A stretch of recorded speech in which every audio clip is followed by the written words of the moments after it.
Hello YouTube, I wanted to show my fully foiled out Yorion commander deck. Our goal is to abuse enter the battlefield triggers multiple times with Yorion and other effects. Yorion allows us to exile any of our non-land permanents except himself and then return them at the beginning of our next end step. So we will be able to recur any previously played enter the battlefield effect creatures and permanents a second time, as well as many more times after that. Jeweled Lotus will allow us to get Yorion out. We do not really want to get him out early, as we will not have any permanents on the battlefield at the time. However, we might be able to use this 3 mana to play him on a later turn, while playing something else as well. I did not get the full art extended version of this, as I did not see $600 extra justifiable for the exact same artwork. Mox Diamond gives us access to a colored mana on the turn that it comes down, essentially giving us access to 2 mana on turn 1. Chrome Mox functions the exact same way as Mox Diamond, except discarding a land, we have to exile a non-land card. Mana Crypt gives us access to 2 additional colorless mana for 0 mana. Soul Ring gives us access to 2 colorless mana for 1 mana. Mana Vault gives us access to 3 colorless mana for 1 mana. However, it does not untap on our upkeep. However, that is not a problem for this deck, as we can flicker it with Yorion and it will come in untapped. Grim Monolith is the most expensive card in this deck, at almost $2,000-$3,000. It functions as a slightly worse Mana Vault. It can also be untapped by Yorion by being flickered. Finally, there's Basalt Monolith, who for 3 mana gives us access to 3 mana. It also does not untap. We can flicker it with Yorion and force it to untap that way. Arcane Signet gives us access to any color in our commander's color identity, giving us access to white or blue mana. We can also flicker this to recur, to have mana at the end of our turn. Felwar Stone provides us 1 mana of any color that our opponent's lands can produce. Since there are 4 people playing, it is quite likely we will have access to blue and maybe even white mana. Talisman of Progress functions exactly the same as Arcane Signet in this deck. However, it can also provide us colorless mana. This is relevant for a future thing.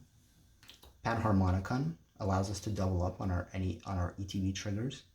So if we have something like Wall of Omens drawing us a card, we will be able to draw 2 cards instead. Charming Prince allows us to gain 3 life, or scry 2. This gives us the ability, if we have infinite mana, which we can generate in this deck, as well as infinite ability to flicker, to gain infinite amounts of life, as well as to completely stack our deck in our favor. Alternatively, it is also able to exile another creature and return it just like Yorion. If we use this effect on Yorion, we are able to gain 2 turns worth of, we are able to gain value from our ETB triggers every other turn, essentially giving us 2 ETB cycles each time around the table. Flicker Wisp functions exactly as Charming Prince, except it can also flicker permanents, not just creatures. This is very relevant for future cards. During a cycle with during a cycle with Yorion, it is also giving us 2 sets of ETB triggers of value during a trip around the table. Felidar Guardian is where things get good. We are able to flicker Yorion at the end of our turn every time, and as well as flicker Felidar Guardian, essentially giving us access to 4 turns of ETB triggers during the entirety of the trip around the table. This is an incredible amount of value. Restoration Angel can do the exact same thing. Felidar Guardian can flicker permanents. Restoration Angel can only flicker non-angel creatures. But with Yorion, it functions the exact same way. Sakashima the Imposter also does this. However, he can he can function as a Yorion clone, essentially allowing itself to flicker everything, including Yorion. It will also function like Restoration Angel and Felidar Guardian, giving us value every single turn. Soul Herder becomes bigger when we flicker permanents. It also can flicker a card at the beginning of our next, at the end of at our end step every time. This is relevant for a future combo. Thassa Deep Dwelling functions exactly like Soul Herder does. Eldrazi Displacer can flicker any creature, including our opponents. So it can function as, if we're being attacked by a big creature, we can make it stop this attack. For colorless mana, which is why we have a lot of artifacts that produce colorless mana, as well as some lands. With Felwar Stone, we can produce, let's say, a red mana, which will be converted into colorless due to commander rules, allowing us to use Eldrazi Displacer that way. There's also an infinite combo with Eldrazi Displacer, which I will show later. Deadeye Navigator is essentially a stronger Eldrazi Displacer, as he can flicker himself, as well as flicker other creatures for 1 blue and 1 colorless. This gives us access to 2 of our infinite mana combos. These are the enablers. Now the actual value, our first one is Fibblethip the Lost, which when it enters, draws us a card. Wall of Omens also draws us a card when it enters. Watcher of Tomorrow lets us look at 2 cards, and when he looks at 4 cards, and when he leaves, we get to grab one of those cards. Muldrifter draws us 2 cards, as well as can be invoked for 3 mana, in which case it will sacrifice itself, but we will gain access to 2 cards. Cloudblazer allows us to draw 2 cards, as well as to gain 2 life.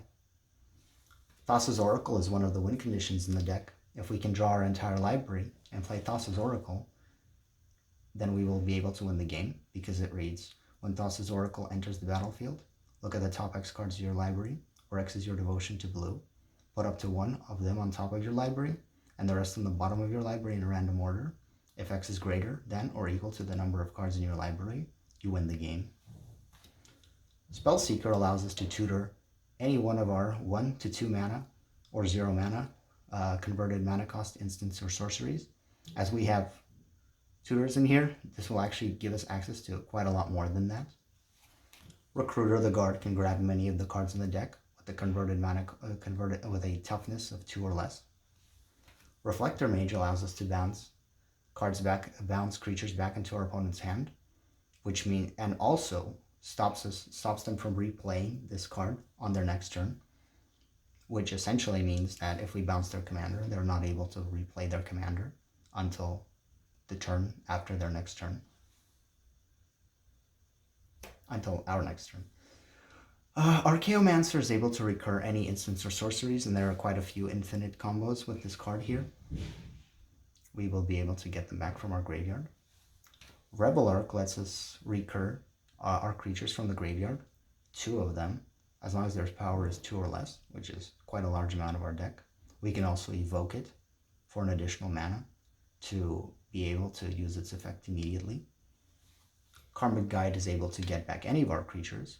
However, if we don't pay its upkeep cost, then it will be sacrificed. Luckily, we can get it back with Rebel Arc. They also combo off each other. They can bring each other back.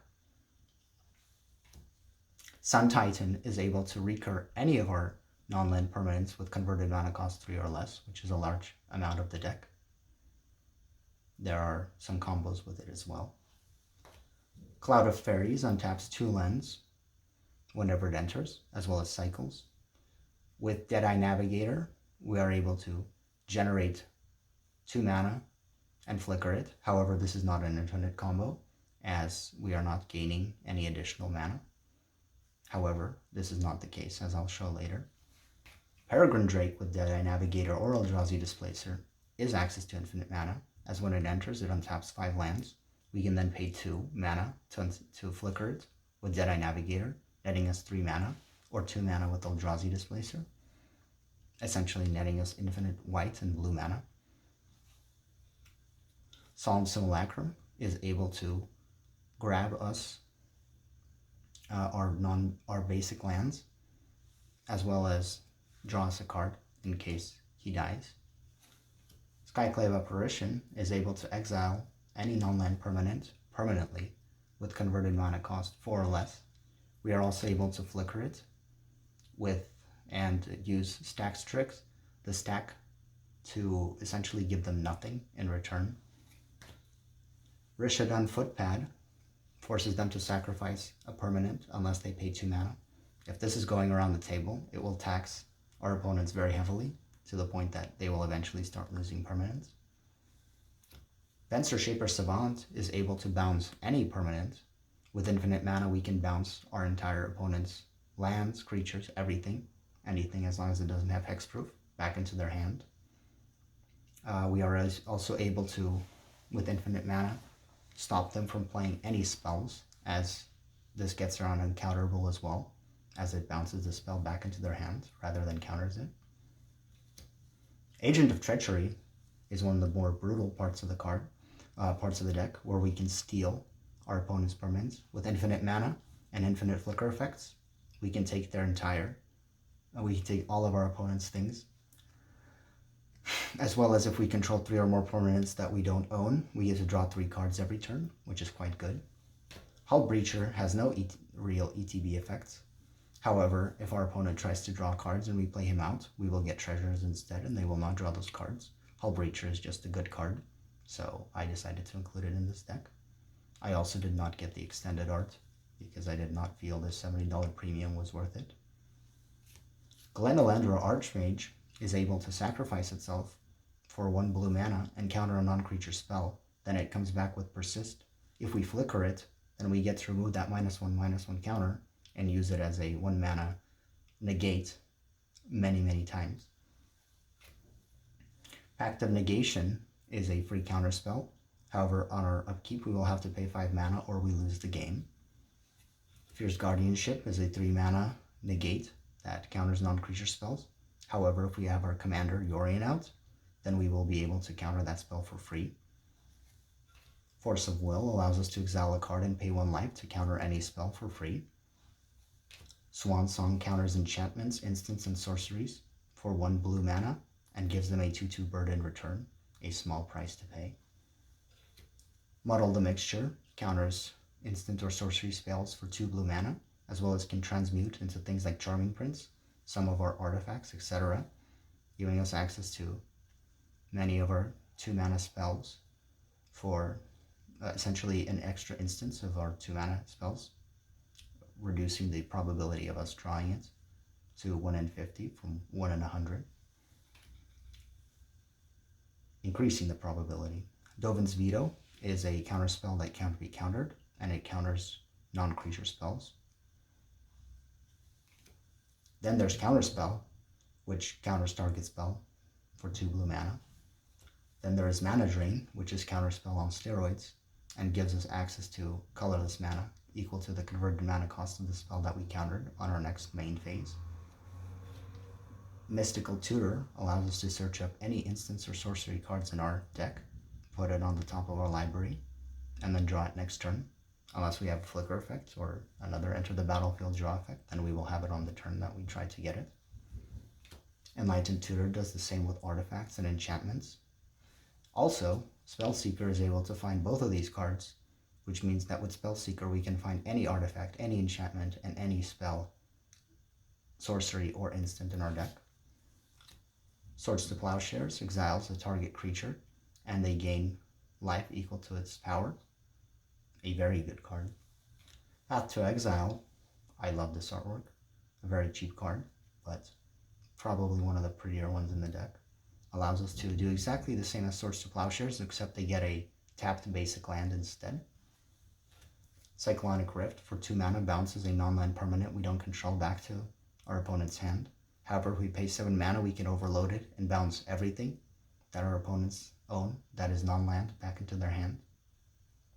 Essentially, we win the game. Supreme Verdict cannot be countered and destroys all creatures. Austere Command for 6 mana allows us to choose 2, destroy all artifacts, destroy all enchantments, destroy all creatures with converted mana cost 3 or less, or all creatures with converted mana cost 4 or greater. Ephemerate allows us to flicker a creature at instant speed, as well as flicker a creature on our next turn before it finally goes into the graveyard. Ghostly Flicker with Archaeomancer and Peregrine Drake is infinite mana, and it exiles 2 target artifacts, creatures, and or lands we control, and then returns those cards to the battlefield under your control, in which case our Archaeomancer is able to get back Ghostly Flicker, and our Peregrine Drake with the untapped lands is able to pay for it, so we can generate infinite mana that way as well. Eerie Interlude takes away all our cards and then brings them back at our end step, kind of like Yorion. It can also help us dodge a board wipe. Time Warp takes an extra turn. With Thought or Soul Herder, as well as Archaeomancer, we can get back Time Warp, replay it, get it back again with Archaeomancer, and essentially take infinite turns. Omen of the Sea allows us to scry 2, then draw a card. This is one of the cards that we would like to flicker with Yorion as much as possible. Oath of Jace allows us to draw 3 cards, then discard 2 cards, giving us card selection as well as card draw. If we discard creatures with power 2 or less, then we can recur them with Revelark. Similarly, if we discard any spells, we can recur them with Archaeomancer. Reality Acid is an interesting card. It is Vanishing 3, which means every turn it would lose a counter, and then when it leaves play, the enchanted permanent gets sacrificed. If we flicker it with Yorion, it would leave, and the enchanted permanent would be sacrificed immediately. Mystic Remora does not exist in foil, so I bought some foil sleeves, cut them out, and put them inside. Mystic Remora has a cumulative upkeep of 1, which means that we have to pay an extra mana to keep it around every turn. However, if we flicker it, we reset this cumulative upkeep. We can also flicker it over our turn while leaving it out on our opponent's turns. This way, we don't have to pay this upkeep cost. And whenever an opponent successfully casts a non-creature spell, we can draw a card, unless they pay 4, to counter this effect, which is quite unreasonable to pay. It's quite a large amount. Rhystic Study for 3 mana does a very similar thing without a cumulative upkeep. However, the tax is only 1, much easier to pay, but it functions on creature spells as well. Smothering Tithe says that whenever our opponent draws a card, unless they pay 2, we get a artifact treasure that allows us to gain access to a 1 mana of any color. Essentially, this gives us access to our counter spells, as well as other instant speed things that we can play, or ramping out things early in the game on our turn.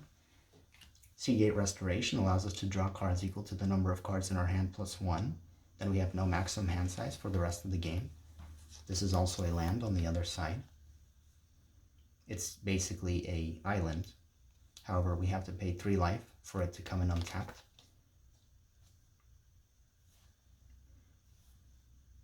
Emeria's Call creates 2 4/4 white angel warrior creature tokens with flying, and grants our non-angel creatures indestructible until our next turn. It is also land on the other side. With our Archaeomancer and infinite mana and a flicker effect, we are able to generate infinite angels, which is a win condition. This requires 4 cards, so it's not quite reasonable. Finally, we have Flooded Strand, a fetch land, Misty Rainforest, a fetch land, Polluted Delta, a fetch land, Scalding Tarn, a fetch land, Arid Mesa, a fetch land, Marsh Flats, a fetch land, Windswept Heath, a fetch land, and Prismatic Vista, a fetch land. We are able to get our dual lands, as well as islands and plains with these cards. Here's our first dual land. It comes in tapped, so we would want to grab this on turns when we don't need access to that mana. Prairie Stream can come in untapped, however it requires us to have 2 or more basic lands, so we can also grab this on turns that we don't need the land. However, we would go for irrigated farmland first. Hallowed Fountain comes in untapped if we pay 2 life, so we should grab this on turns that when we need the mana with our fetch lands. Tundra has absolutely no downside. It is a Hallowed Fountain without needing to pay life. However, it does not exist in foil, so I had to do the exact same treatment as with Mystic Remora. Our Aurora Wastes give us access to colorless mana, or white and blue mana, essentially function exactly as our talisman. We are able, if we untap this land with Peregrine Drake, we can give access to our Eldrazi Displacer, the colorless mana it needs to flicker, and go infinite. Nimbus Maze can also give us colorless mana. It can give us white mana if we play an island, or if we have an island, or give us blue mana if we have a plains. Mystic Gate can also give us colorless mana, as well as filter a white or blue mana into white, 2 white, 2 blue, or a white and a blue mana, functioning sort of like a Azorius Signet, which I took out of this deck. Sea of Cloud enters the battlefield unless we have 2 or more opponents, which for Commander will be almost always. It gives us access to white or blue mana. It cannot be fetched. Azorius Chancery is not a great card. However, with Cloud of Fairies, we are able to generate infinite mana if we flicker the fairies with Deadeye Navigator, but not with Eldrazi Displacer. Engine Gate Pathway has wonderful artwork. We can play it on the white side or on the blue side. Gemstone Caverns functions as acceleration. If we are not starting first, then we can exile a card from our hand and have this out. So we can, for example, play a Tutor before our opponent even gets to play their land. Or we can have access to 2 mana on our first turn. Command Tower is a dual land that will add a white or blue mana to our mana pool. Ancient Tomb for 2 gives us 2 colorless mana, however it deals 2 damage to us whenever we tap it. So this is a form of mana acceleration. Then we have a Plains, an Island, the Therese Nielsen Plains, the Therese Nielsen Island, a Snow-Covered Plains, a Snow-Covered Island, a Mystic Sanctuary, which if we have 3 other islands, can put in a sorcery on top of our library or an instant. We can flicker this with our cards that can flicker lands to essentially recur this effect. And finally, we have Talaria West, which comes in tapped and gives us access to 1 blue mana, or we can transmute it to search for any 0 mana spell that we have, for example, for any land, or for our Pact of Negation, or for our 0 mana artifacts. Thank you for watching.